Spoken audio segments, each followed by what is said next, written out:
பிடிக்கலன்னா ஸ்லோவா போகுது ரொம்ப. ஜிவி பிரகாஷ் காமெடியா இருக்குன்னு நினைச்சு வந்தோம், பார்த்தா ரொம்ப ஸ்லோவா தான் இருக்கு. ஐஸ்வர்யா ராஜேஸ்வரி நடிக்கிறது. அவங்க ஓகே, நல்லா தான் பண்ணியிருக்காங்க. சாங்ஸ் நிறைய சாங்ஸ் இருக்கு, சம்மந்தமே இல்லாத இடத்துல நிறைய சாங்ஸ் வந்துருக்கு. படம் சுமாரா தான் ப்ரோ இருக்கு. ஒன் டைம் வாட்சபிள் அவ்வளவுதான். இது எந்த மாதிரி இல்ல குட் நைட் கான்செப்ட் தான். ஆனா குட் நைட் வந்து சூப்பரா இருந்தது. இது கொஞ்சம் சுமாரா தான். ஐஸ்வர்யா ராஜேஸ்வரி நடிச்சிருக்காங்களே, அவங்களோட கேரக்டர் எப்படி இருக்கு? பரவாயில்ல, ஓரளவுக்கு பாக்குற மாதிரி தான். சாங்ஸ் எப்படி இருக்கு? சாங்ஸ் சொல்ற அளவுக்கு எதுவும் நல்லா தான் ப்ரோ. ஜிவியோட சாங்ஸ் லவ் சாங்ஸா இருக்குமே, நல்லா பெஸ்டா இருக்கு. இல்ல அந்த மாதிரிலாம் எதுவும் இல்லை, சுமாரா தான் இருக்கு. நம்ம லைஃப்ல நடக்கிற ஒரு விஷயம் தான்.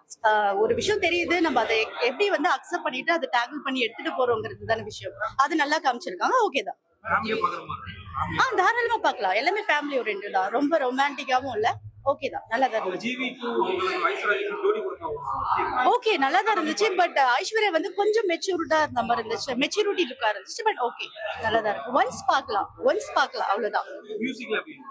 ஆஸ் யூஷுவல் ஜிவி மியூசிக் நல்லா தான் இருந்துச்சு. லாஸ்ட் கிளைமேக்ஸ் சாங் மட்டும் ரொம்ப நல்லா இருந்துச்சு. மத்தபடி ஓகே தான், படம் ஓகே தான்.